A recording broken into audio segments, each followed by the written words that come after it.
Ahoy ahoy to all you smooth sailors out there, and welcome aboard the DeckTales Podcast. I'm your host and captain, Sammy Catlin, and this is the show where we set sail into the captivating world of ship life. Most of the time, delving into the best and worst experiences of the incredible crew members who called the open sea their workplace, but I'm open to the odd exception as well. Whether we're navigating stunning destinations to weathering unexpected storms, our guests all have stories to tell that will make you laugh, gasp, and maybe even shed an unexpected tear. So if you're a seasoned cruiser eagerly awaiting your next embarkation, or just curious as to what goes on at sea, DeckTales is your boarding pass to a world of nautical narratives.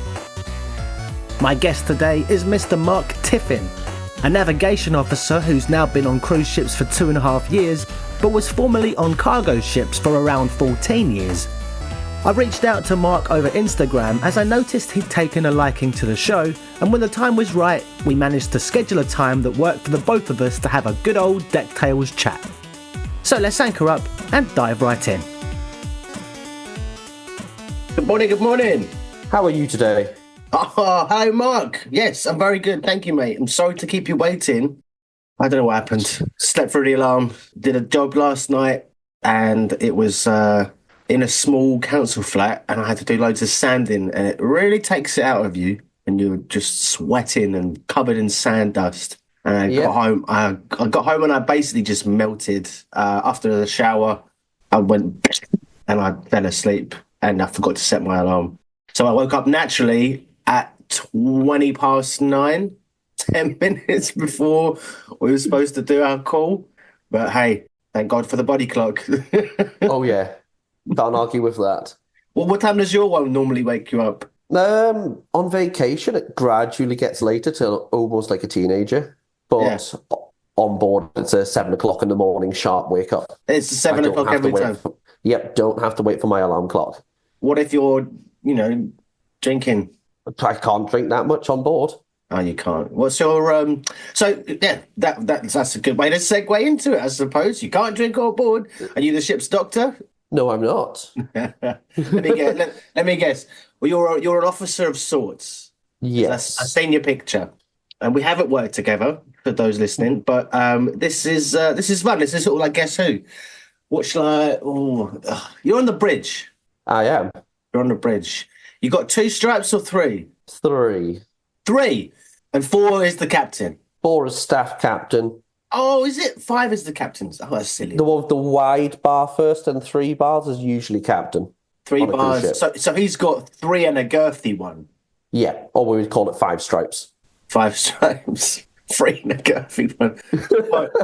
4 is staff captain, who is like second in command, no questions asked.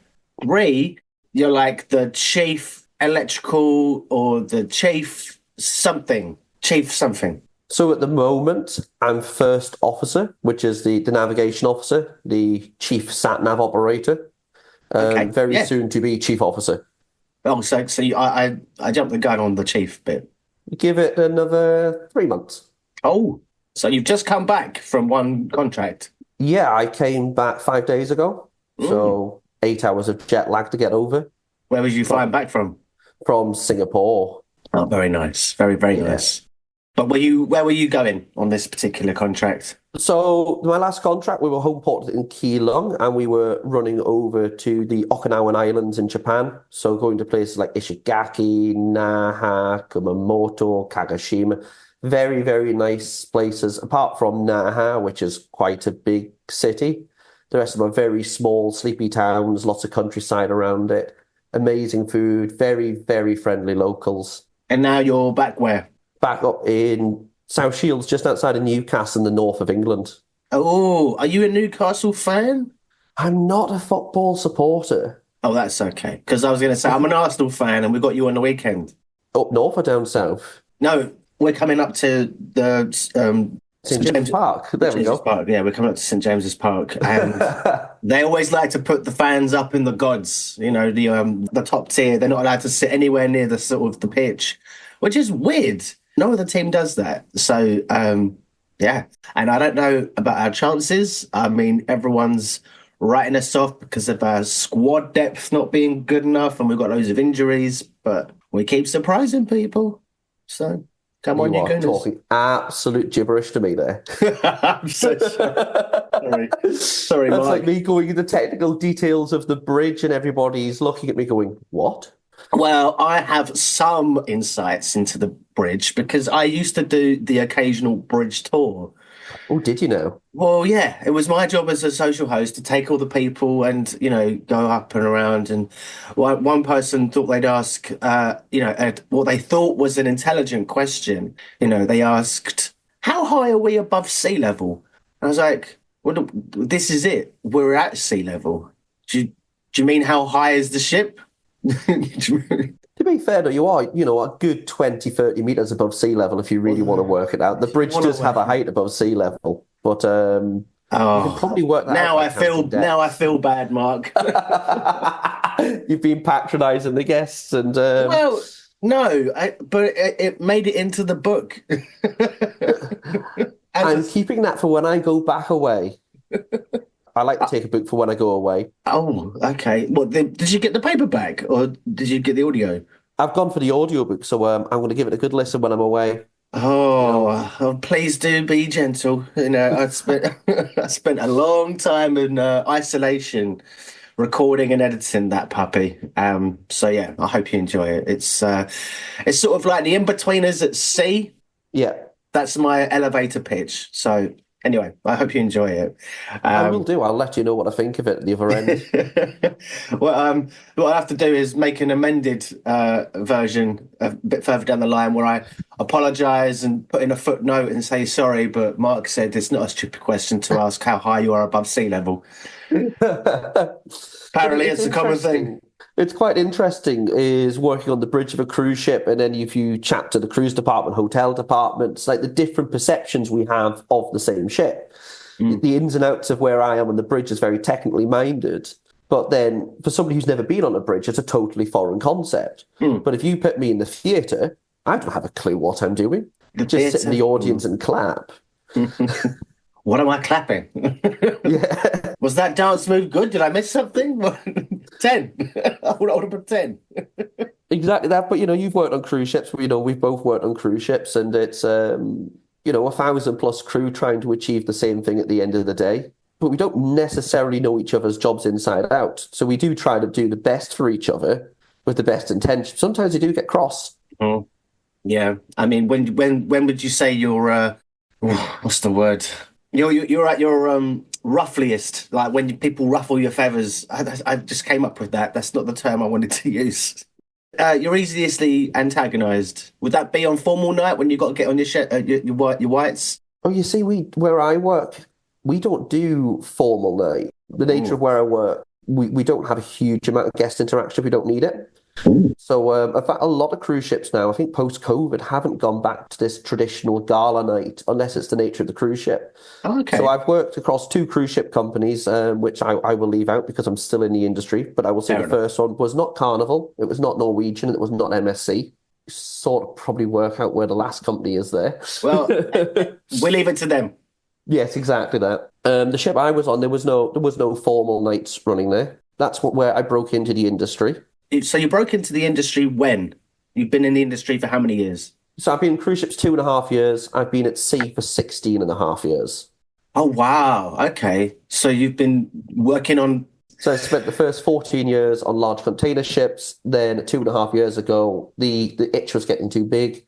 Took the jump to cruise ships. The itch. It became an itch. Oh, yeah. I mean, if you sit on cargo ships and you look at the cruise ships going past, you go, life there must be absolutely fantastic. You've got social media ramming it down your throat, being a massive catfish. Yeah. And FOMO must be real. It is. And you know what is? If you find the right company for you, where I am now was absolutely fantastic. But when I first landed into the cruise ship industry, I definitely ended up in a company that didn't necessarily match my ethics. Yeah. Well, as you say, like the FOMO, you're either sat on the bridge looking out and all you got is boxes and containers, whereas on the other ships you've got the 3-story outdoor go-kart track, you've got the wave simulator, you've got the flume, you've got the rock climbing, the roller coaster. It's just so many things.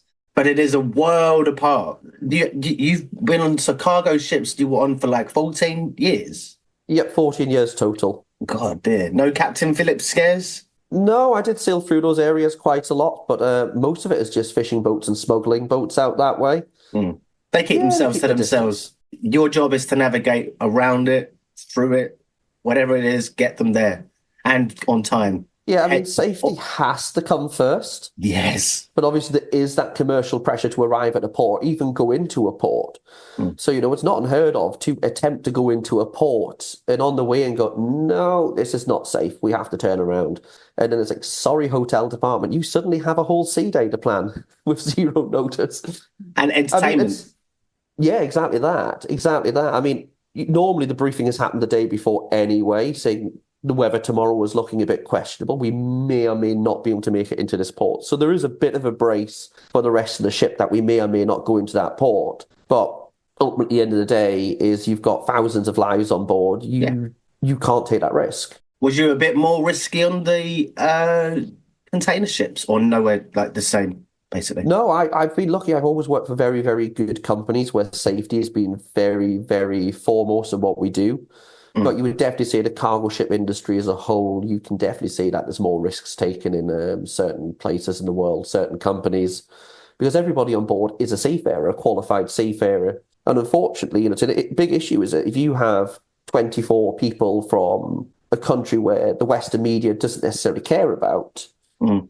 then the standards on board the ships for those people is actually very low. And if you're in the industry and you read about the horrific conditions that seafarers are in, especially on some of these small cargo ships traveling around the world, it's genuinely inhumane.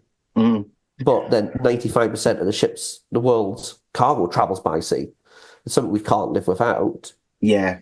No, well, we could live without cruise ships. If you want to argue, like you don't need them, right? They're just a bit of fun. They don't really serve a purpose other than for people to go and have a holiday. Cargo ships, they are, they're transporting cattle, they're transporting So we're talking all about kinds. cruise ships there, transporting cattle. Well, that's the saying, isn't it? Come as guests, leave as cargo. I mean, I'm spoiling the book for you. I'm sorry. There's Oh, no, no spoilers. No no, spoilers. some of these lines are in there. And I only spent 4 years at sea on cruise ships a long time ago. I believe we both sailed on the LA Ensenada run. Because when Oh, I started in the industry, I was sailing out of Los Angeles down to Ensenada, that wonderful, exciting itinerary that it is. yeah. But I didn't even say it. Thank you for joining me today, Mark. You found the podcast on Instagram? I did. You did? It And how was that? totally by chance. Your short clips actually drew me. I thought, oh, this is interesting.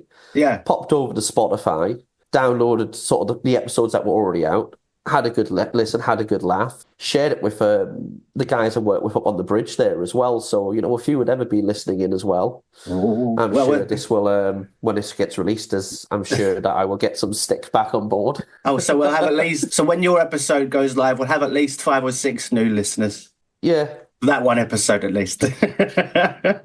In the years to come, hopefully I won't be thinking about things like that, and it'll just be rolling tides of people queuing up to be, can I be on your show? So you got in good while you did, Mark. early days. Early days. It's as you know, it's tough. It's toiling with whether to come on this while still in the industry or not, though. Well, do you know what you could have done? You could have put on an avatar. Nah, let's not do that. Let's have an actual conversation with a real human being who's on the Yeah. cruise ships. I don't know how You know you what? do. I don't know how you do. Oh, if you go to video and you choose avatar, you can be a fox, allow facial effects. I haven't done this yet. Oh no, this reminds me of a certain charter I was on. Well, let's dive into that. So, what was the charter? Oh, it was an amazing charter. We had Atlantis on board. And Atlantis. Atlantis, if you're not familiar with Atlantis, it's a LGBTQ plus all gay cruise. No, I And haven't if you heard of that. want, so they charter several cruise ships a year, and it's the party of all parties, is what I can say. Right. Is the ship is alive at 9 a.m. and they're still partying at 5 and 6 a.m. in the morning. So it's like Mardi Gras at sea. Yeah, it is. And it's a safe place for the guys out there. They're all having a great time. But wow, what a charter. I've never seen a ship that lively. But why did the fox remind you of it? That I was just doing. There's a fair few fairies about. Oh, yeah, of course. The furries need love too. Oh Uh, yes. did you get involved in any of that? I wouldn't say involved, but I was definitely about. I was very kind to. We had a pub on board with a statue of a dog, and one of the, I think the correct term was a pup, was getting a photo taken by his owner. So I was like, oh, let me get a photo of the two of you together. What, on a And leash? yeah, on a leash, full leather, a lot Yeah, of leather on that cruise. And we had a spa girl from the UK, and the salon's just opposite the bar, and I've never seen somebody go so bright red in my life as me taking a photo of these two people. I'm like, they're having a good time. They're here for a cruise. You wouldn't have gotten that on a cargo ship. No way. No, definitely not. You left that life behind.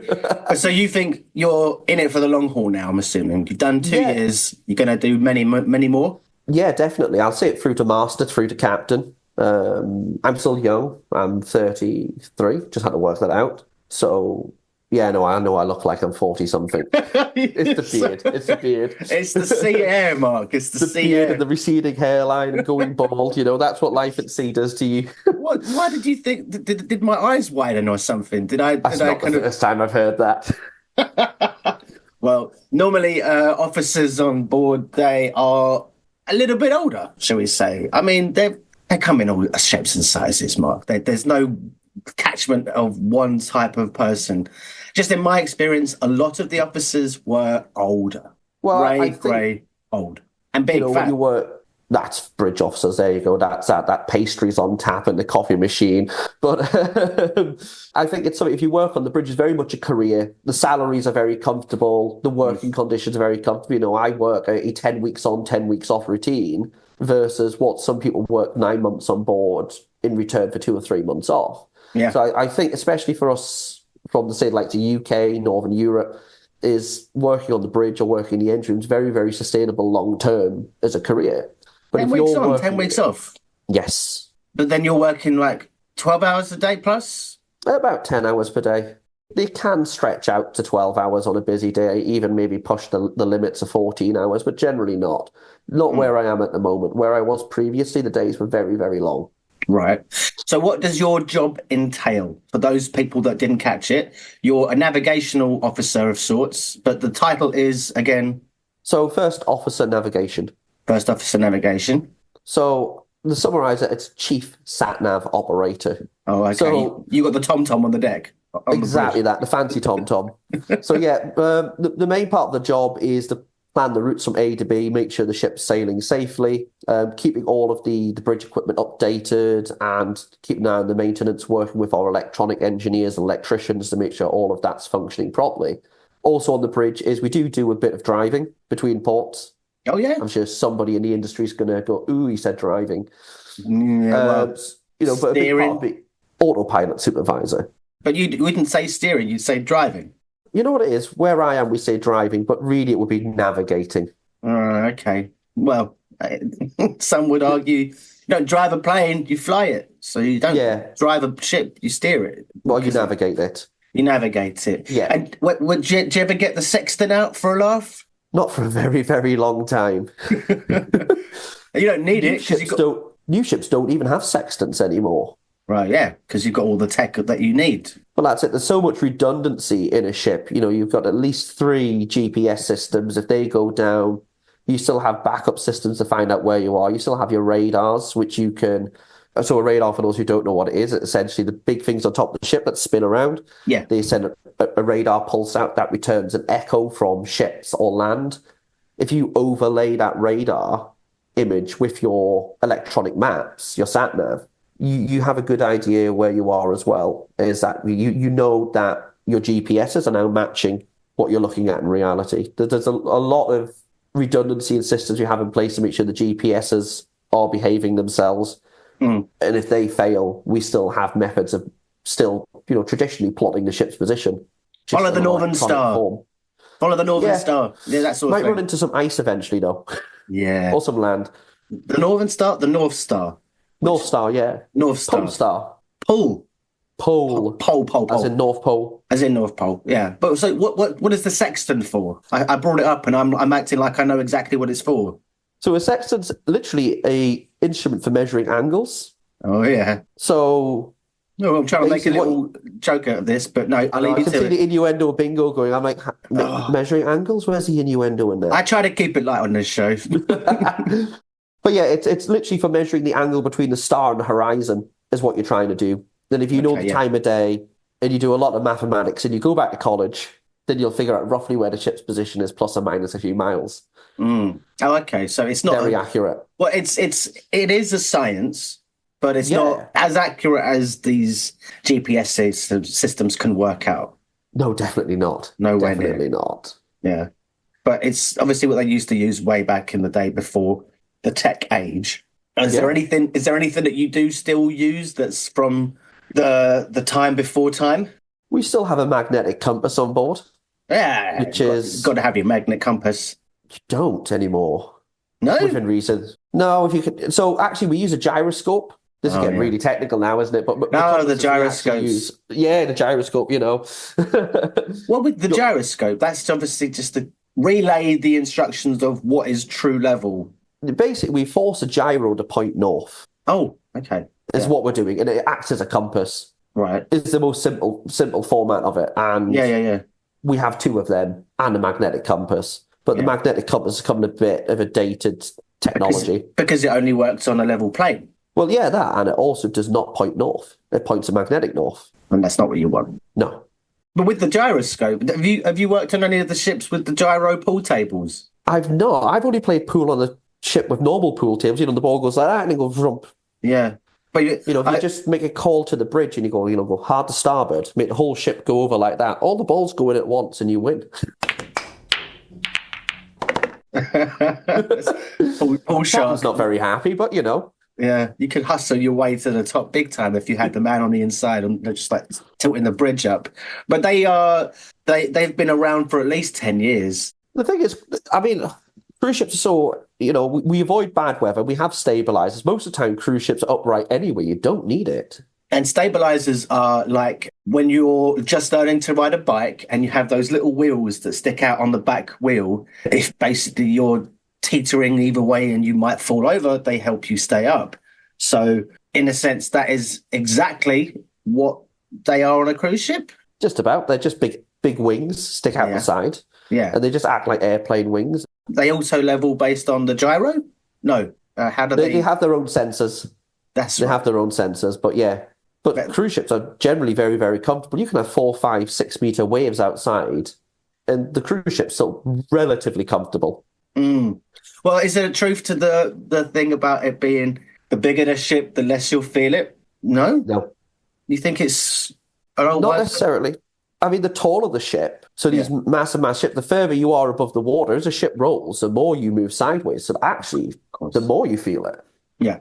Of course. Although they're generally a lot heavier and a lot harder to move about, the further you are above the waterline, the more you are going to feel it. So for those of you who want a nice, comfortable cabin on the cruise ship, live on the crew decks. Yeah. No, or you'll hear the engine if you're too close to that, but that's the trade-off. You'll at least not have to feel like you're going way too far over. The whole thing about being up in the penthouse suite is like, well, it's also basically the crow's nest if you're on a high ship. When you see the swimming pools in heavy weather, the pool is no longer in the pool.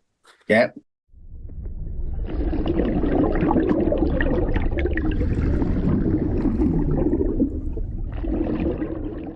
What about the way ships are built, the big ones? They're kind of built to bend in the middle. Yeah, so ships are built to flex. If ships don't bend and flex, they would snap in two. Yeah, right.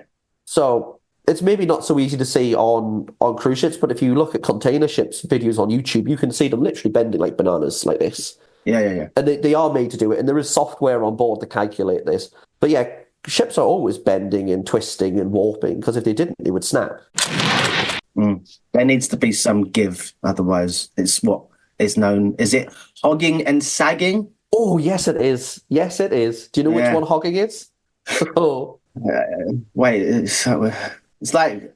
Go on, you've got this. Sagging is the one where it falls, and hogging is where it twists. So sagging is where it goes down the middle. Yeah. Like that. So the bow and the stern is up. Hogging is the other way around. Okay. And just think about how sort of, as you get older, things start to sag a bit further south. Exactly. That's the mnemonic. the way to remember it. Like the way you remember port is that there's no port left in the glass. So it's hogging and sagging. If you're going down, when you're hogging, it's like when you go on a flyover and you feel weightless for a second. Yeah, exactly that. Oh, exactly your stomach goes. You've so you started what year? It was, I can't do maths at this time. 2008, September 2008. So I was 16 when I first went to college. Oh, okay. Which one? Warsash down in Southampton. So I live up by Newcastle. I travel 300 miles, 500 kilometres south down to Warsash Maritime Academy. There's nothing there. There's 3 pubs, a yacht club, an Indian, Chinese, a co-op. Warsash used to be a naval detention centre, HMS Tormentor. Yeah. That's what Warsash was before it was the Maritime Academy. When was this? I don't think a lot had changed. I would have to Google when it changed over. 1940 to 1946. Oh, so it was only a short spell. It was. So that's World War II. Yeah. Oh, so they took prisoners of war. Oh, I'd have to look into this now. You make me open, this very, very trusty source of Wikipedia, where everything is definitely correct. Yeah. So it was like Azkaban for sailors. Yes. I don't think the facilities had improved that much, not the accommodation. Yeah. Oh, okay. But so that was only those 6 years, and then as soon as they got rid of them all, they were like, "Oh, we should probably try to recruit more people and start again." Really, after the Second World War. Yeah, I mean, Warsash's Maritime Academy was there from the early 1900s, so I don't know when they took over the campus. But if you actually Warsash now, for those who study there, it's gone. It's been flattened. It's now houses. Warsash Maritime Academy is now actually in Southampton.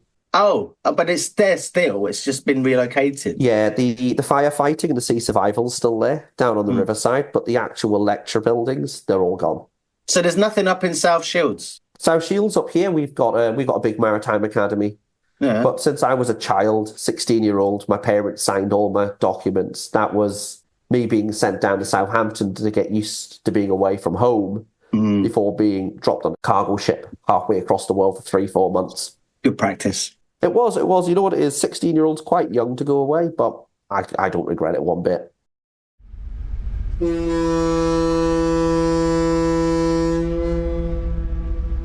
Mark, what's your surname? Tiffin, as in the cake?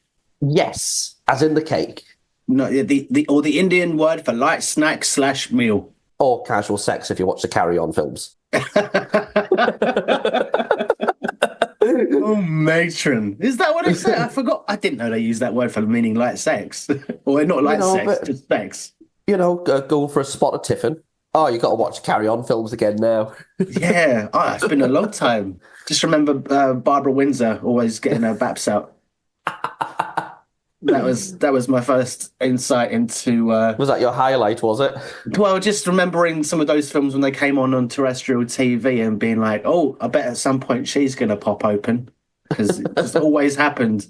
But yeah, let's try to get back on topic with the DeckTales somehow. Did you... how long was you at Warsash for? So I was down there for 3 years. So the way training works when you becoming either a bridge or engine officer in the UK, at least, is we do what's called a sandwich course. So it's essentially an apprenticeship. We do an NVQ, which sometimes would be referred to as not very qualified. And you essentially go to college, then to sea, then back to college, then back to sea, then back to college, back to sea, back to college. I think now it's 5 phases in total, but when I did it, it was 7, which is quite nice. You went to college for 6 weeks and they went, this is the pointy end. That's called the bow. This is the blunt end. This is called a chipping hammer and a paintbrush. Make good friends with it, because that's your next 3 months. Here's your basic firefighting course, your sea survival. Off you go. Go learn what a ship is. And we get sent out there. And you literally go to sea, literally to learn what ship is. Mm-hmm. I think it works really, really well. So when you go back to college, you now know what a ship is. You now know what you're learning about. Other parts of the world, what they'll do is they'll study a degree for 3 years at college, studying about something they've never been on. They come on the ship and they're just as green as anybody else. In reality, you learn most of what you need about the job when you're on board the ship. And I think that regardless of which department you're in, you learn your job on board. Yeah. Have you had like your favourite or least favourite ports? So we'll start with the least favourite port, and it's Cabo San Lucas. What? Cabo San Lucas. Cabo? Cabo San Lucas, just south of Ensenada at the tip of Baja, California, Mexico. Oh, okay. Right. I mean, first of all, it's a tender port, and nobody really likes tender ports. If you're there on a big ship, 3,000 guests, getting them off, swell. And then you get ashore in Cabo, and it's a dive. Yeah. You know, was it worth all that hassle of getting everyone on and off? I don't think it is. I think Mexican Riviera is probably one of the worst cruises you can do. It's a good booze cruise, yeah, but you're not really seeing Mexico. No, but it's a bit run down. Just a bit. I mean, Ensenada's run down, Cabo's run down. Puerto Vallarta, very nice. Mazatlan, a little bit rough, but a nice place. Definitely feels more like Mexico. But Cabo, after all that effort to go ashore on a tender, and then you've got Senor Frogs and another 20, but you're laughing at Senor Frogs. You've been. Yeah, you've been to one of those places. You've been to them all. Senor Frogs. You have. Senor Frogs is a very, well, we had one guest already touch on Senor Frogs. It's a very classy drinking establishment. Incredibly classy drinking establishment where you could, indulge in very, very civilized drinks like tequila and tequila-based cocktails. Yes, in copious quantities. So yes. that area of Mexico was your least favourite, but where's the best place? So my favourite place is a port called Naha in Japan. So you've got the main islands of Japan, you've got Tokyo and Osaka, but if you go further south towards the equator, you have the Okinawan Islands. Mm-hmm. And Naha, it's still a fairly big, fairly busy city. It's got quite an American influence there because a big American military base, but great food, great people. Duty-free is really cheap there right now as well. Very dangerous. So there you go. You want to do your duty-free shopping, go to Japan. Good tip. But yeah, I mean, just Japan itself is just such a fantastic place. But Naha, it's very busy. But the most annoying part of Naha, it comes to life at night and the ship sails at that same time. Typically. When all the fun starts, that's when you're off. I did sign off the ship there in Naha. I did spend a night in Naha, Japan. Free from the shackles of work. You can let your hair down a little bit. And, every good city has an Irish bar. Yeah. So you seek that out straight away. Naha, the Howdy Stand. It is literally a hole in the wall which fits about 10 people. There's about 20 people in there. Taiwanese sort of company vacation. I didn't pay for a single drink that night. I also went back to the wrong hotel. Two same hotels name. with the same name. Oh. Bit of language issue. You walk into the hotel and go, I don't remember the hotel looking like this. Go up to find my room. No, this is definitely not the same hotel. Definitely not sober at that point either, to be fair. Go down the steps and go, your room key, like, is this the right hotel? Like, no, I call you taxi. They must get that a lot. I suspect so. That it was called the Happiness Hotel with a big smiley face. And they weren't connected at all? No, they were the same hotel, just two different places in the same city. I mean, when I first looked at it, I was thinking, Seafarer, Happiness Hotel. I was like, this might be a bit seedy. Yeah. But, we're not in Thailand. No, the happy ending of your contract. But so with that question you leaned into is quite a loaded question because it's like favorite ship, crew, passenger / destination. Was there any more you wanted to elaborate on that? You know what? It's my favorite ship is where I am right now. It's a small cruise ship, about 2,500 guests. We've got a big crew count, just over 1,000 crew. But you know what it is? It's where it is. The workload is very reasonable. Everyone's got a lot of respect for each other. And it's just a nice place to work. It's uncomplicated is what I would say. How many guests have you got? Up to 3,500 at the top end. She's 70,000 gross tons. Bit of an older ship, but old ships have got the character. Yeah. 70,000 tons. You say that like, well, I mean, that's by modern standards, that is small. That's less than half, but that still would have been the biggest ship I ever worked on. I didn't go. I think I was on a fantasy class ship with the Carnival, which was the Paradise and Inspiration, and they had, I want to say, around 1,700 passengers, I think. It felt massive at the time, back in 2010. Yeah, I mean, the biggest I worked on was 160,000 gross tons. And that's that's still not, well, and that's still small. I've got friends on the big Royal Caribbean boats on Utopia and Icon and things like that, and they're unimaginably huge. The Icon is what, 240 something gross ton? Yeah, it's just carrying over 6,000 guests plus crew. You know, you're pushing 10,000 people on one ship. You put that ship into port. That's not a nice place to be. No, yeah. They all That's what descend. people forget. You work on small ships. You get to go to nice small ports. That's right. Yeah. You work on the big ships. You're on this typical Miami, Port Canaveral, going to Nassau, going to the private island, back to Florida. You're on this 3-port rotation. It's a bit... If you're there to earn money, and I know some of the departments earn some very good tips with very high turnovers on those sort of trades. But if you're there to see a bit of the world, you need to go smaller. You definitely need to go on smaller ships. Intimate is generally a little bit better. Yeah, smaller crew. You get to see the same faces every day. Even where I am, I can go a week without seeing the same person twice. There's not a particularly large ship. So imagine what it's like when you've got a 3,000 crew. You never, Exactly that. Oh God, couldn't even fathom it.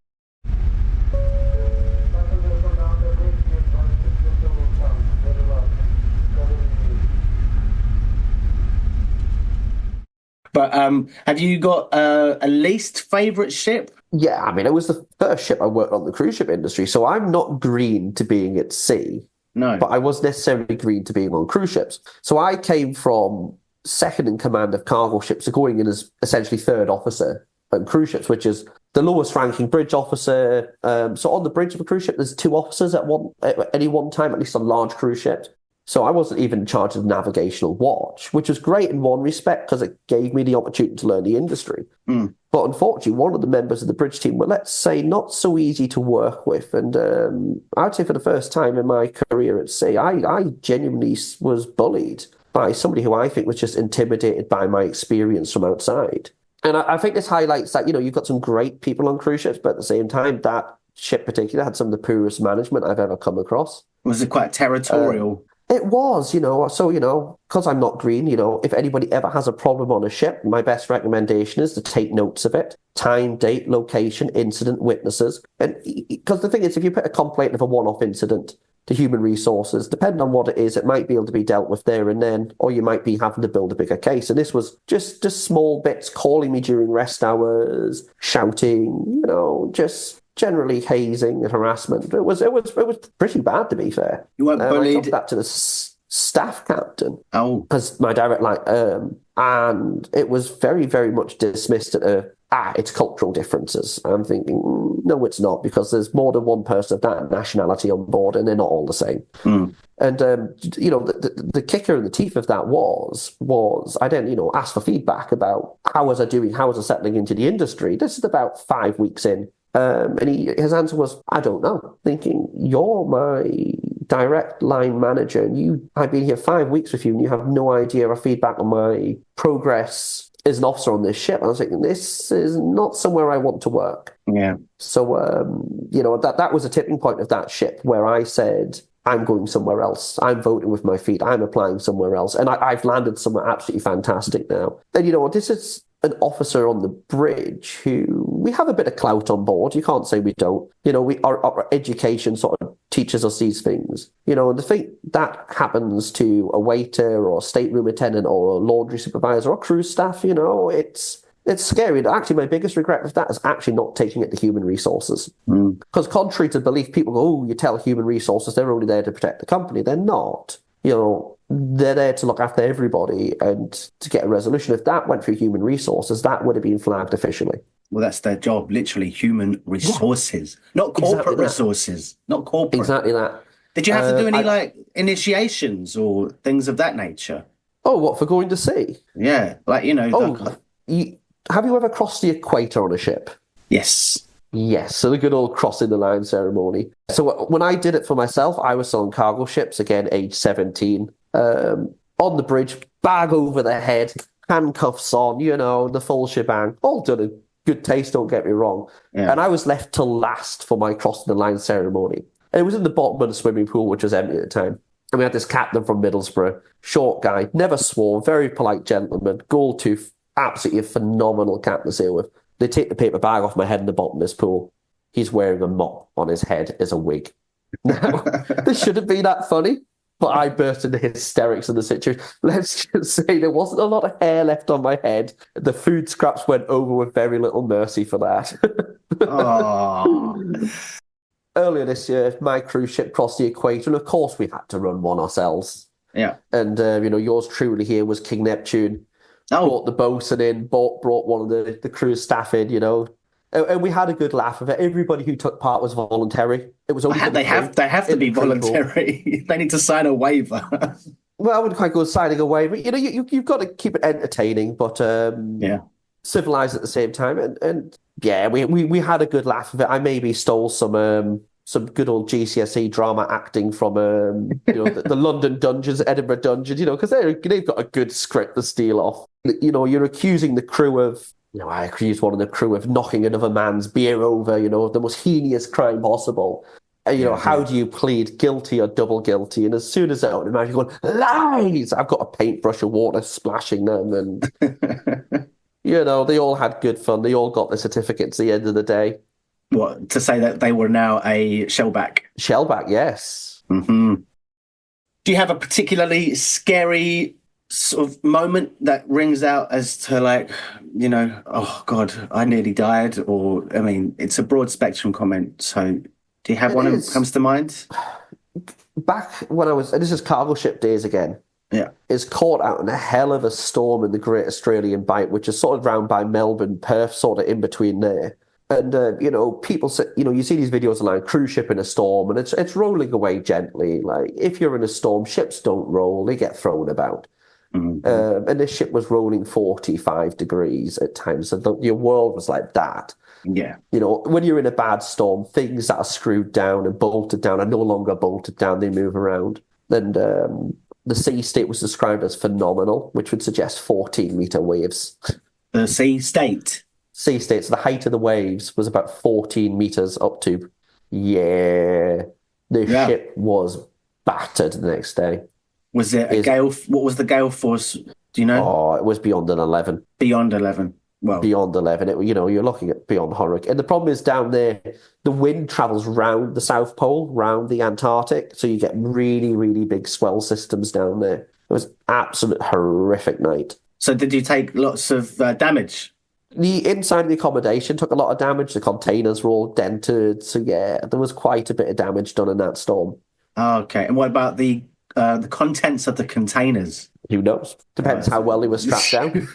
Once it's off the ship, it's like, we didn't do anything. We didn't open them. Well, it's not only that. If you're on a cargo ship, a container ship, and the ship's rolling, you can hear cargo moving inside the containers. That's on the shipper. They're custom sealed. We can't open them. Right. So it's up to you when you send that container to make sure your cargo is properly secure. Right. Okay. So bungee cords and just gaffer tape, Gaffer tape. Oh, it ain't going to do much, is it? See, it might work in space when there's no wind. You'll be amazed what you can fix with a bit of tape. Yeah. So you said about that was your scariest moment. You said about earlier charter cruises. There's so many different types, and I know you've only done 2 years, but have you, other than the gay cruise, had to do any others? Yeah, we've had a Star Trek themed cruise. Oh wow! Yeah. So are you a Trekkie? I'm not a Trekkie. I'm not. But there were a few Trekkies on board that had a great time. The theming of the ship was absolutely phenomenal. All the bars renamed, and the guests just thoroughly took part. The dining room was completely converted for it. Tables pushed aside. Directly followed that was an 80s charter. Oh, that sounds that fun. That was, probably people averaging 40s and 50s, so probably technically a bit younger than your average cruise ship passenger. Yeah. That was good fun. And then we've had a Latin charter, and what was the other one? I can't remember off the top of my head now, but we also had a Latin sort of music charter. Oh, wow. It's sort of a soft rock charter. The ship was doing 5 charters a year. Oh, wow. I was going to say, so in 2 years of being in the industry, you've done more charters than I did. I did 4 years, but I only did 1 charter, which was a Southern Country rock. Lynyrd Skynyrd were headlining. They were playing Sweet Home Alabama as we left Tampa, which obviously didn't fit the rhyme scheme, so they stuck to the same lyric. Fair play. Fair. You know what it is, though? I think the thing is for charters, and I think cruise staff, entertainment staff, you work very, very hard. But on the bridge, I'm glad somebody else said it because I didn't want to be the one. No, you do. You've got to bring all that equipment on board. You've got to supervise the setup. Meanwhile, on the bridge, it's just another day. So here, yeah. But you just turn up and you're good to go.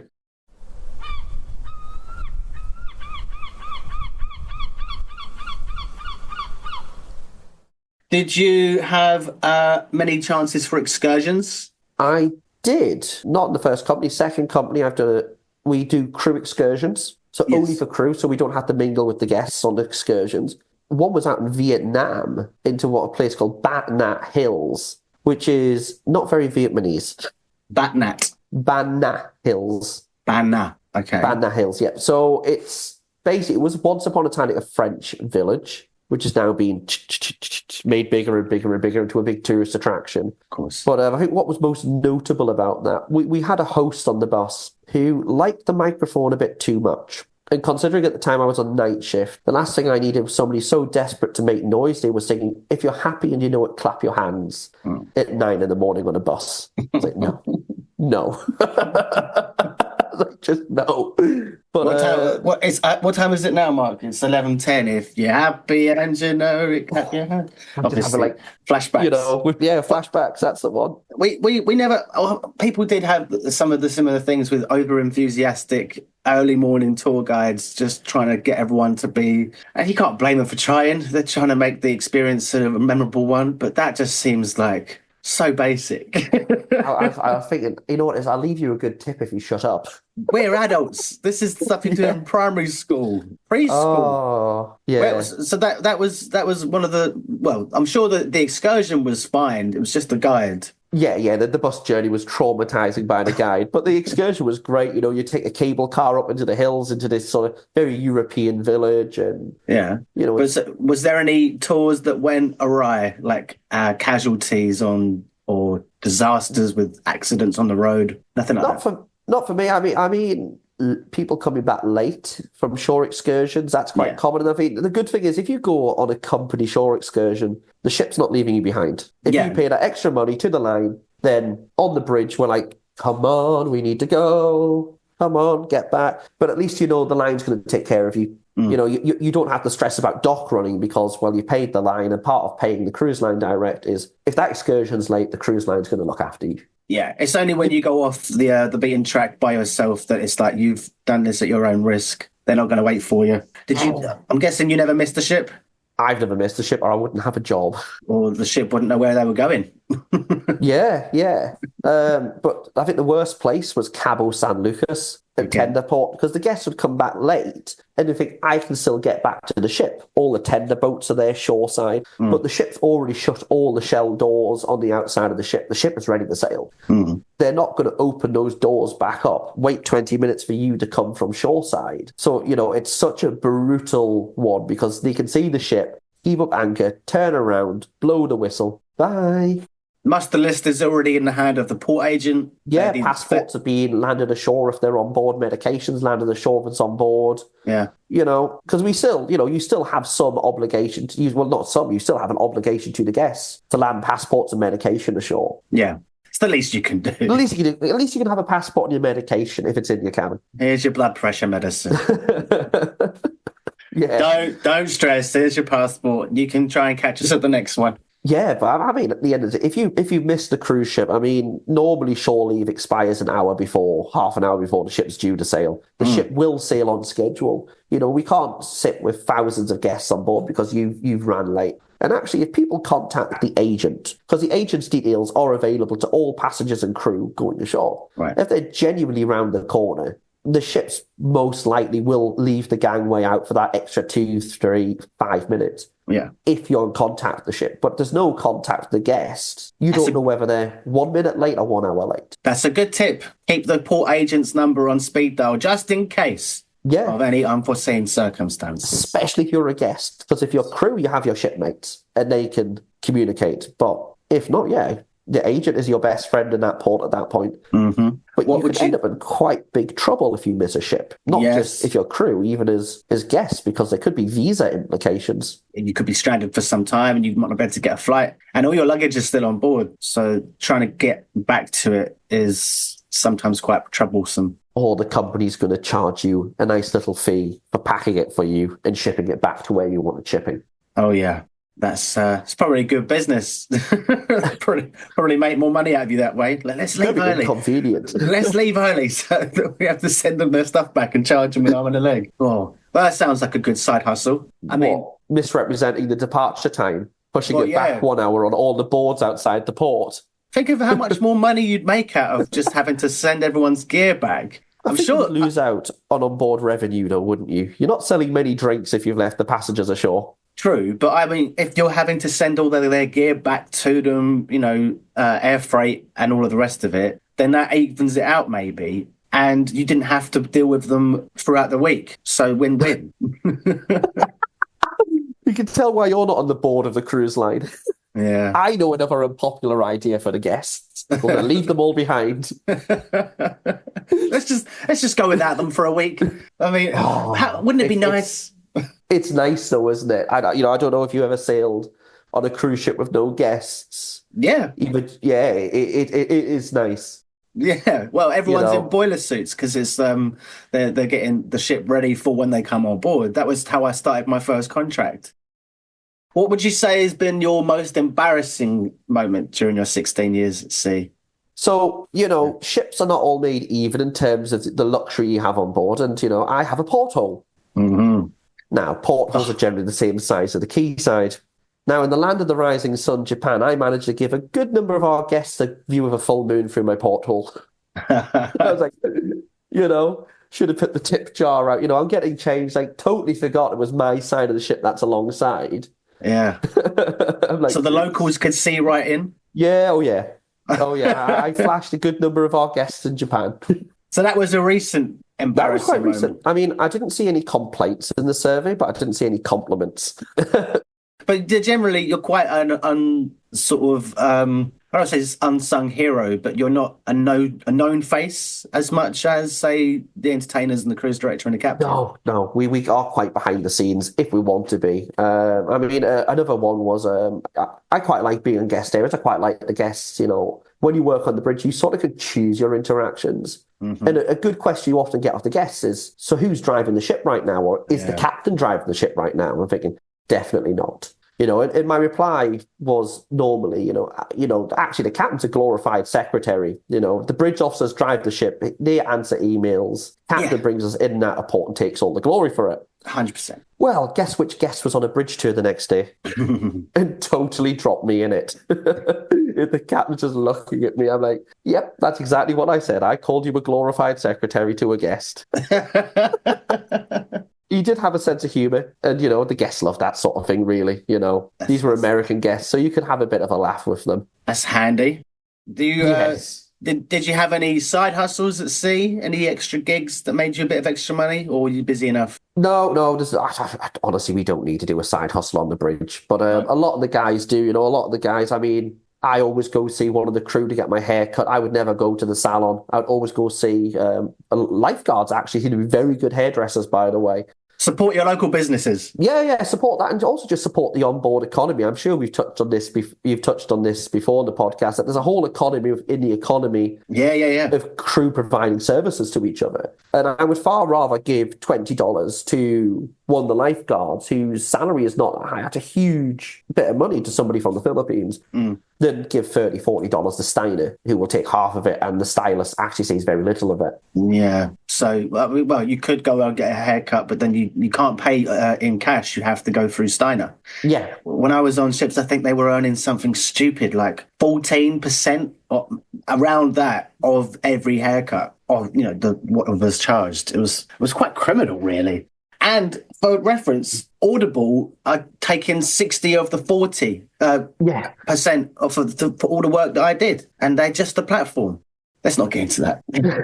but going back, so in terms of the economy, did you ever sort of hear or see anything relating to the organised crime? No, I've not. I mean, I'm sure it was happening, but way beyond anything I ever saw. I'm in one of these positions. If there is something that on board, I've got to refer that on. Yeah, of course. You wouldn't. There's a big problem with, especially Mexico, there's a big problem with drugs down there and stuff like that. And, and actually, tell you what, coming off the west coast of the USA, weed, cannabis, Mm-hmm. The amount of times you could smell cannabis through the ventilation system there because somebody had been lighting up a spliff somewhere. You're sitting there on the bridge at 2 o'clock in the morning going, I'm hungry. it's not me. So, yeah. Where were the pastries? Room service. Yeah, it's the bridge again. Yeah, Mark, you've called 4 times in and out. Yeah, but we're really hungry this time. Can you bring us up some calzones? Some chicken tenders, a bucket of chicken wings. Oh my God.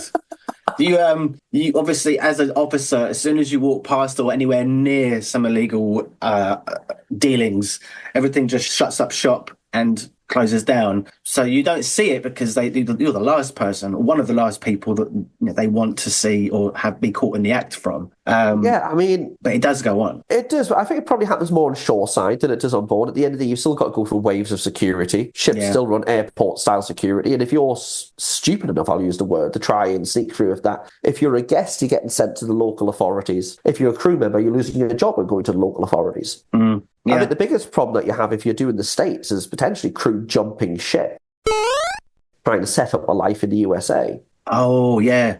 Does that happen a lot? People stowing away, or like they take a phony contract with the intention of just jumping ship? Yeah, of course it happens. I mean, I don't know of anything personally, but I know of plenty of companies where, the USA is very, very strict. Yeah. If you jump ship, that's you banned from the USA for life, your family banned from the USA for life. If one ship has too many crew jumping ship, there's going to be no shore leave for that crew, or potentially they won't even allow that nationality to join and leave if it's happened too often. Has any nationality been banned? Not that I do know of one. I know for a while it was very challenging to get those from Indonesia on and off ships in the USA. And because what was happening is they were getting their contracts, flying out to the USA, and a criminal gang was contacting them in advance, right, offering them employment. And, these are very vulnerable people. Mm. You're already the salaries on cruise ships relatively are very high to Far East Asian countries. And then the promise of work in the USA is probably even more lucrative, even though actually these people are falling into the hands of gangs. Mm-hmm. It's scary, actually. I think it's something that, believe it or not, the Philippines is very, very active on trying to protect their own people. So Filipinos, they can't leave the Philippines without actually proving that they're going for employment or vacation, that they're going to come back if they're a resident of the Philippines. Mm. It has its own interesting complications. So what's the office you're working at now, out of interest? The office. This is the other half's office in the house. Oh, that office. I thought you were actually like between contracts and you taking a part-time job somewhere. No. Well, I do a bit of work when I'm on vacation. I do the odd, it's called crew transfer vessels. They're these little sort of 20, 25 metre catamarans that run out to the wind farms. Oh. It's a nice little side hustle. You go away 3 to 7 days. And you literally go out to the wind farms, take the technicians and the equipment out there, press the boat up against the wind turbines, up they go, and then you sort of wait for them to come back. So they go up there, they tinker around with the turbines, do whatever they do, and then you take them back ashore at the end of the day. Oh, okay. That sounds like a good business. And it's very sustainable. You're helping out with something that does less pollution because it's naturally generated electricity, I suppose. It's an interesting sector, and I believe it or not, I also drive coaches. What don't you drive? Honestly, articulated lorries. Okay. For now. And buses. No, I drive buses. Coaches are buses, yeah. Coaches and buses. So coaches, buses, trains, catamarans. I don't drive trains, no. Planes, I don't know why I said. I'm sorry. I'm thinking of the trains, planes, and automobiles with John Candy. But you know, when you've got 10 weeks on, 10 weeks off, you have nearly 6 months of the year to yourself. Everybody else, they have a life. Mm. You go away to sea, and your life is at sea. Then you come home and go, I need a life. Well, I can only spend so much money before you're like, And so it kills a bit of time. I volunteer for an organisation called the Sea Cadets, which is the Royal Navy's youth organisation. Well, that pits my skills. And basically what I did, I got my bus licence to drive their minibuses. And in the UK, it's just as easy to get a full bus licence as it is to get a minibus licence. There's about £200 difference in it. Mm. I thought, I may as well make the money back on this. This isn't not too bad. You could go for a day trip to Alton Towers, you get free entry, you get free lunch. Oh, that's a good idea. It's not a bad number driving coaches, actually. Yeah. Oh, so how far are you from Alton Towers? That's a 4-hour drive. It's 4 hours, 3 hours. There's the last one I did sort of theme park wise was Flamingo Land, which is a 2-hour drive from me on a coach. Flamingo Land? Yeah, it's a theme park up north. I've not heard of that one. In Yorkshire. Is it big or is it lesser? It's lesser known. Oh, it's definitely lesser known, but I mean, you can tell you live south of Watford Gap. The north? What is this wilderness? I do believe, old Johnny Booker were a gay, old Booker and a gay, old Booker was he.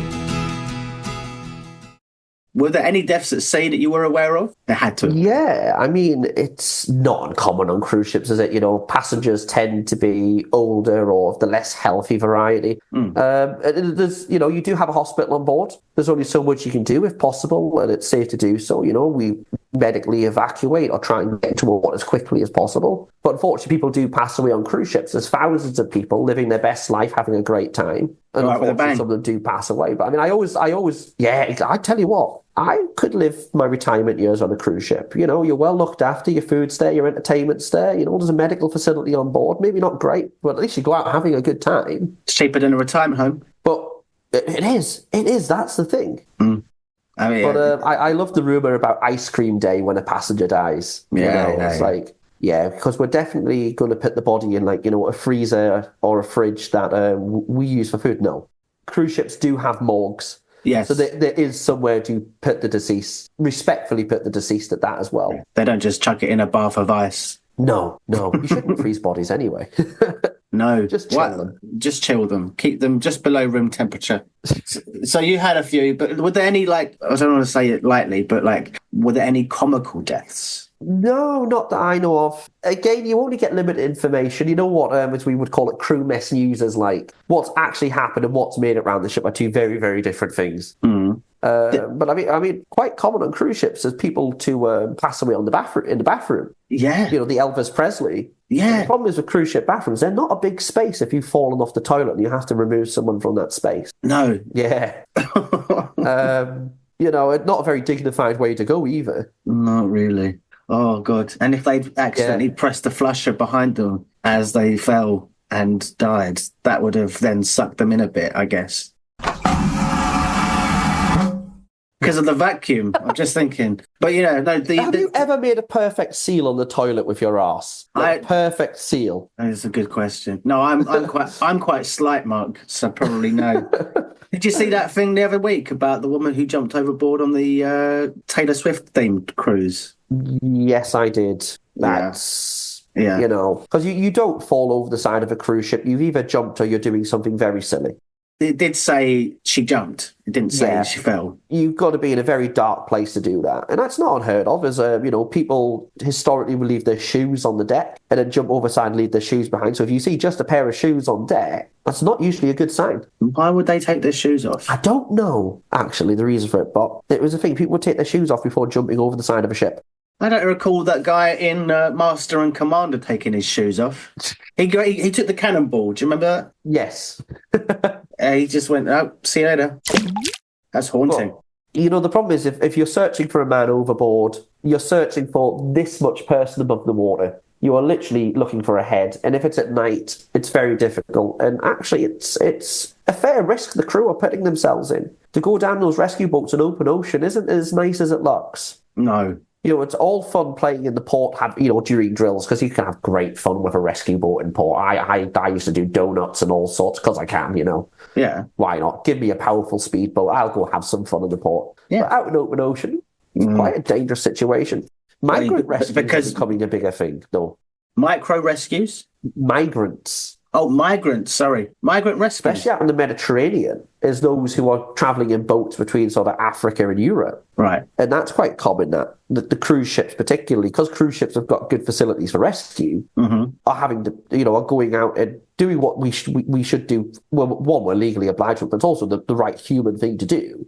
And picking up 100 migrants who are broken down in the middle of the Mediterranean. But that's a bigger problem itself to discuss. But yeah, it's quite a lot of that going on right now. Quite a lot of picking people up out of the Mediterranean on ships. I bet. Yeah, but the what do you call it? That's the IMO to deal with, right? No, who deals with that? Coast guards and things. Well, it's not. It's every ship that's out there's got to deal with it. If there's somebody in distress at sea, you go help. But the maritime rules, obviously, are drafted up by the IMO. So it's a call to action for anyone out there. As you said, it's a humanitarian thing, right? It's not because, well, I mean, there was that incident years ago in South Korea with the ferry that had all those school children on it, and the government didn't respond in time. They had to go to the Prime Minister to ask their permission to say, can we go and rescue these people? And by the time the permission was given, it was just too late.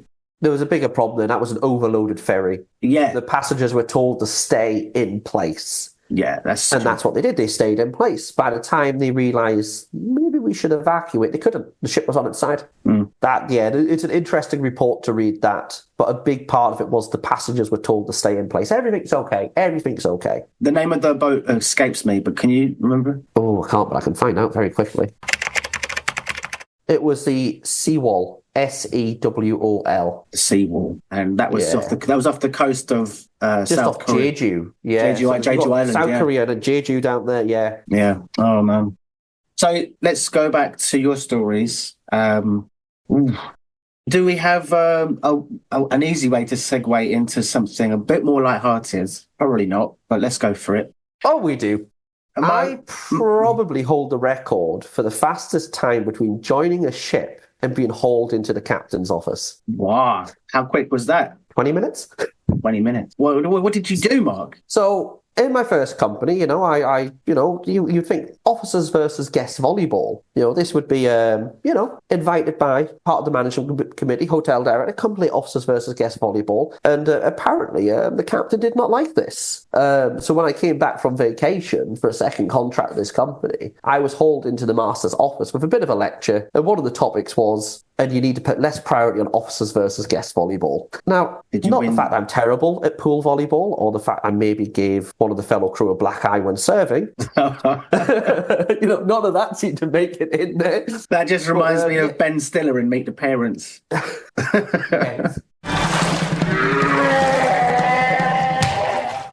I'm not a volleyball player. I don't think anyone from the UK is a volleyball player. No. But it's good fun though. Yeah, so I because you watch online, you see certain people on social media like, look at my officers playing officers versus guest volleyball. And, I work for maybe the same company as that or one of the sister brands. And so I was like, yeah, that must be acceptable for me to do it. It's a good fun. It's my own spare time in the afternoon. Like, I'll let off some steam and go jump in the pool and play some officers versus guest volleyball. And I ended up with a lecture for it when I came back.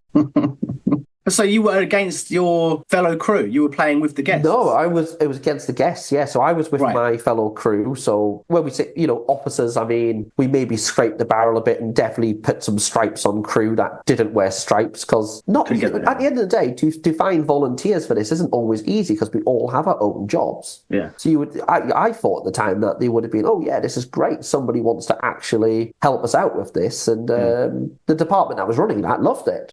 Happened to be my department did not. So you got a bit too heavy-handed and that's why you got pulled aside? No, I just got pulled aside for playing officers versus guest volleyball. I mean, it's a good thing they didn't find out that I also took part in the belly flop competition. Did you win? No. If somebody who weighs twice my size makes definitely a bigger splash. But I did threaten the guests, if they didn't score me a 5, I would turn the ship around and drop them back off where we got them. You have the power. Yeah. But yeah. People with a larger circumference around their midsection, they have an unfair advantage in belly flop competitions, I tend to find. Yes, what about they that? do, but they don't make as good of a slapping noise. The skinny ones make that really good. Oh, yeah? Yeah, I think so. What about things like hairy chest competitions? Did you go in for any of those? Well, I definitely would have won that. Does the chest match the face? Yeah, the curtains match the drapes and all that. Yeah. All kinds of competitions. They have boat building competitions where people just use whatever resources they can get on board. What other competitions do they have? Oh, you know what it is they just do rip-off game shows, like the wettest link and soak the guests and whatnot. I think on these big sort of resort-style lines, the entertainment offerings are great and the cruise staff work incredibly hard. Because, you watch, I was quite good friends with a good number of the cruise staff, and 1 minute they're hosting trivia, the next minute they're up on the pool deck hosting on the pool deck, then they're stood in formal attire 1 hour later. Mm-hmm. It's a very broken day for the cruise staff. Up, down, up, down. Yeah. Yeah, no, we got very good at micro napping because We you all just do. occasionally, if I'm just coming back from a job and I've got a few hours wanting to go and meet a friend or something, I will have a little afternoon snooze. I think cruise ships, I like it. that's one of my takeaways. I learned to sleep during the day. You know, it's one nice thing about an interior cabin. It's Yes. nighttime all of Yes. the time in there. So it's if you're working night shifts, at least, well, you've not got a window to get light through anyway. Exactly. But yeah, if you still were in an inside cabin, all the beds, I don't know if this is still true, but in many cases, the bunks, they all had those rails around so you could put the curtain across. Yeah, they all have privacy curtains. I mean, I personally, I don't think I could cope sharing a cabin. So you've never had to share, well, you had to share a cabin in your early days. No. So, I mean, cargo ships, we all have our own cabins anyway. Rah, so you don't know what it's like. No. And all of the bridge officers and engine officers, we legally have to have our own cabins Oh, because you we're haven't. watch-keeping officers. You haven't lived, Mark. Oh, no, it's quite nice. It's quiet. People with different departments you're sharing your room with coming in and out at all hours. You work in different schedules, you know, and obviously as a staff member, I only had to share with one person, but you know how many it gets to be. 6 to a cabin in some cases. Yeah, I mean, the worst I've seen is 4 to a cabin, and at least they had their own bathroom as well. But I know of ships where there's 2 cabins of 4 sharing bathrooms. Did you ever have any situations where your technical equipment had like a failure and you were unable to navigate or something along those lines? On the terms of see, there's so many layers of redundancy on a bridge. To have a complete failure of your equipment is very unlikely. If one piece of equipment breaks down, you have more of them.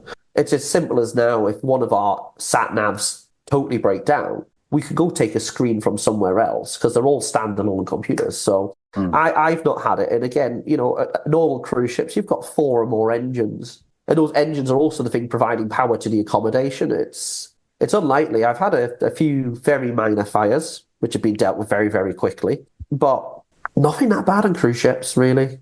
What about worst, most ridiculous questions / complaints / requests? This is a good one. I mean, when I'm not in uniform, so when I don't have the stripes on my shoulders, you're in a coverall. You know, it's regularly, are you in a maintenance guy? I'm like, I am, but probably not the one you want. How can I help you? So I find that quite interesting.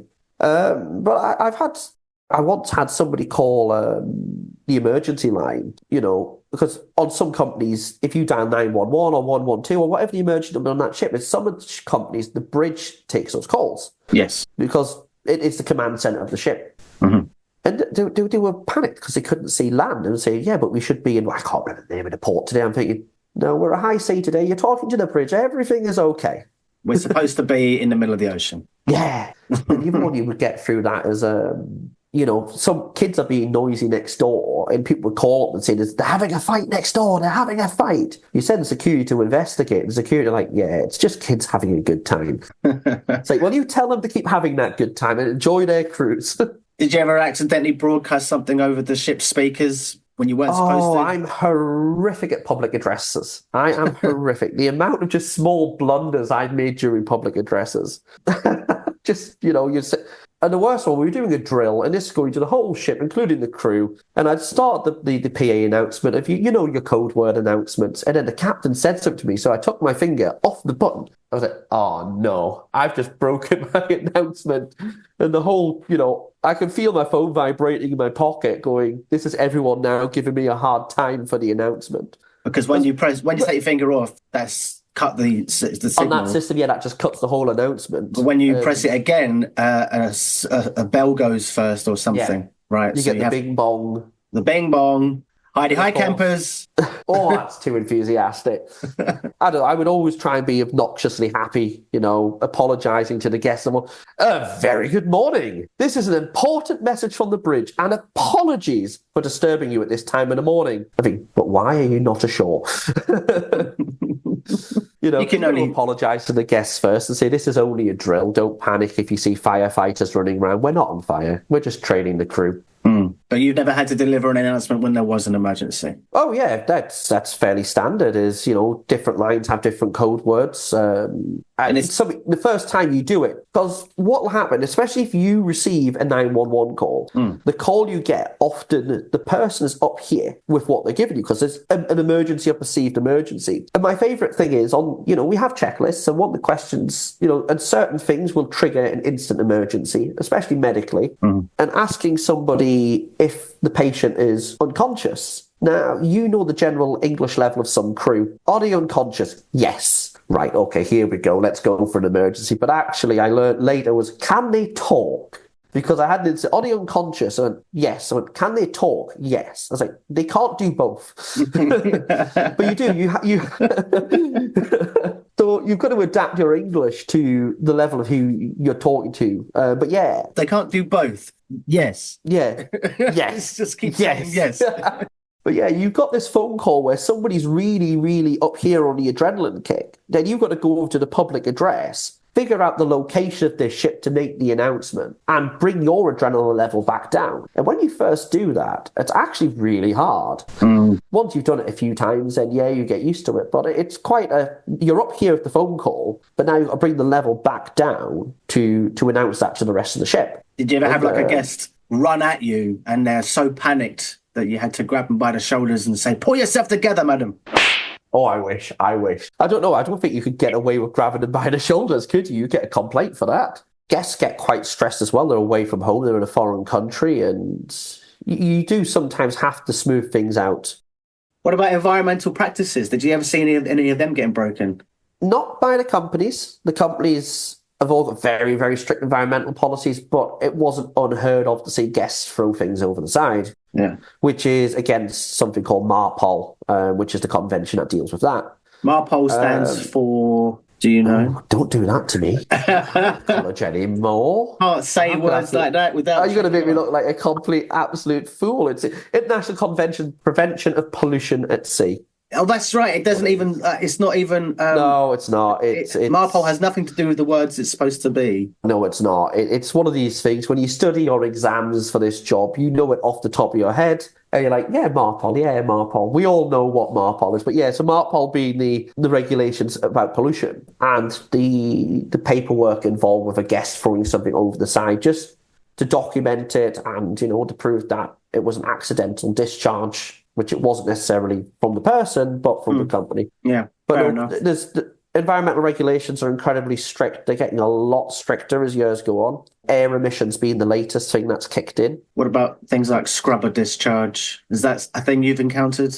Yeah, so scrubbers were in place basically to reduce the air emissions coming out of the top of a ship. Band-Aid solution. Yeah, I mean... Are they still being used? The industry's...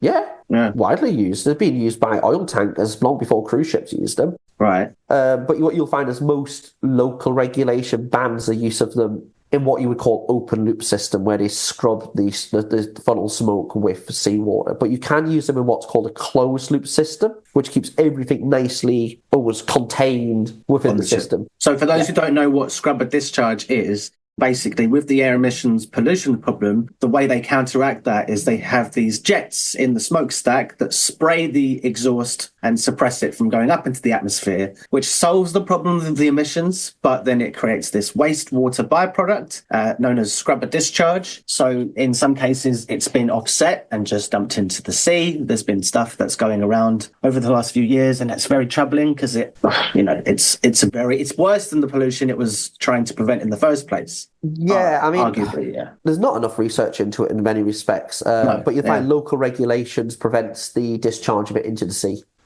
which means that you have to run the system in what's called a closed loop system, so which prevents anything falling into the sea. Yeah, no, it doesn't. The whole idea is to bring down essentially the sulfur content of what's coming out the funnels of the ships. Absolutely, yeah. But then, so if it has to go in a closed loop system, I'm guessing it's stored on board and then it's taken away somewhere when it gets to port? How is it dealt with once it gets... Because you can't keep it indefinitely. The byproduct is almost like these coffee pucks, like the same as you get out of coffee, and that's then sent to a reception facility ashore. It's literally just a coffee cup or a coffee pot. Well, it's not like a puck, like what you get out of a coffee machine. It's always what it looks like. Oh, well, just condensed ash. That's yeah. Oh. It's not ash, but it does suit stuff. Well, it's not my system to deal with. It's not my expertise. Okay. That's definitely an engine room thing. Very complicated systems. Yeah. The industry is very catfishy. What you see on social media is not the realities of working on a cruise ship. It's a 7-day working week. Those who are often posting on social media are in very, very high up positions, either they're top management or they're in the position of entertainers and cast, which is less than 1% of the ship. Yes. And fair play to them to get in the position they've got. I've worked very hard to be in the position I've been in, to be cast. Again, you've dedicated your life to it. And they get a lot of hate for that sometimes, that they can go ashore every day. But, that's the life decisions they made. And they give up a lot to be there.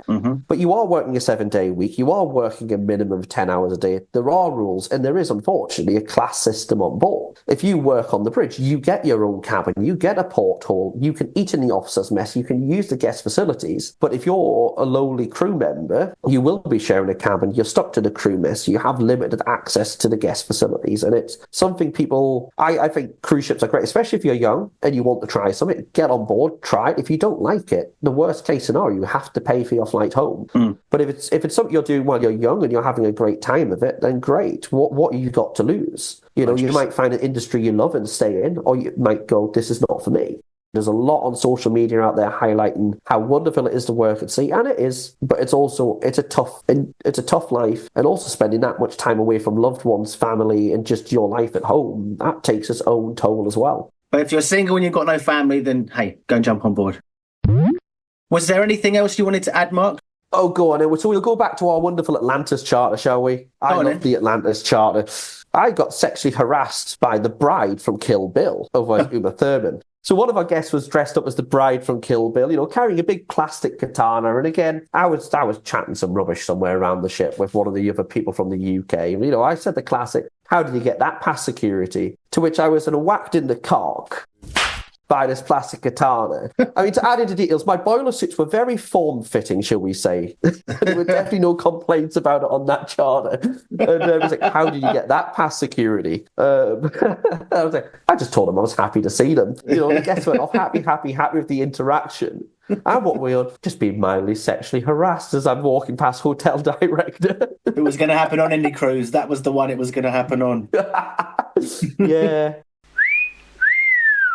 For those who are interested in working on the bridge or the engine room, if you're based in the UK, look up something called Careers at Sea. That'll take you to a fantastic website with all the information to push you towards deck and technical jobs in the industry in the UK. And it's definitely a career that's at the moment still well worth chasing.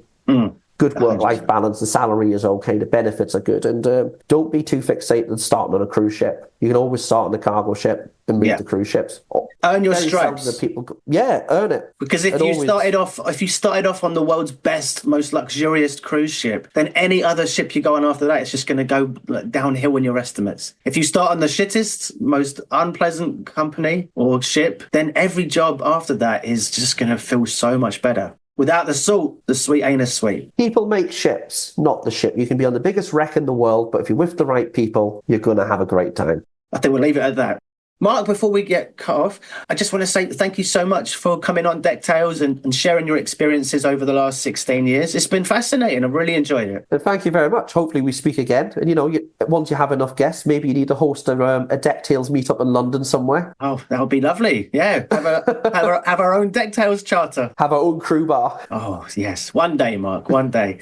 Until then, how long is it till you go on your next ship? I joined 29th of December. Christmas at home, New Year on board. Perfect. That's lovely. Well, until then, Dubai. Happy Halloween, happy all the festivals and gatherings in between now and then.